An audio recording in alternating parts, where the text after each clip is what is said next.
আপনি একটি ফৌজদারি মামলা নিয়ে বা ক্রিমিনাল কেস নিয়ে আপনি কেস একটা লস করার জন্য বা এফআইআর লস করার জন্য আপনি থানাতে গেলেন। কোনো ধরনের গুরুত্বও দিল না, রেজিস্টারও করল না আপনার এফআইআরটা। তখন আপনি কি করবেন?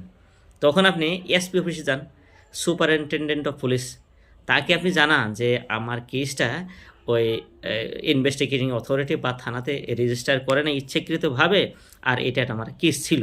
তখন আপনি তাকে বা সেই অথরিটিকে জানান। সেই এসপি অফিস যদি মনে করেন যে এই ঘটনাতে আসলে একটি তদন্তর প্রয়োজন আছে, তখন একজনকে তদন্তর জন্য দায়িত্ব দিতে পারে। আর ঘটনাবশত দেখা গেল আপনার সেই ক্ষেত্রে কোনো ধরনের গুরুত্ব দেওয়া হলো না, এসপি অফিসেও কোনো ধরনের গুরুত্ব আপনার এই ক্ষেত্রে দিল না, তখন আপনি জুডিশিয়াল ম্যাজিস্ট্রেট কোর্টে বা চিফ জুডিশিয়াল ম্যাজিস্ট্রেট কোর্টে একজন আইনজ্ঞর সাহায্য নিয়ে বা একজন আইনবিদ বা অ্যাডভোকেটের সাহায্য নিয়ে আপনি একটি কেস করতে পারেন।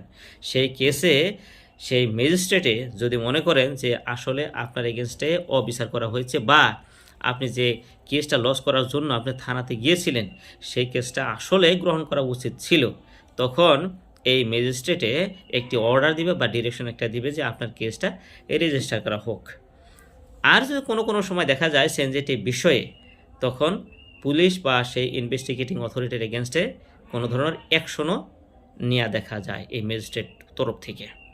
আশা করি বোঝাতে পেরেছি।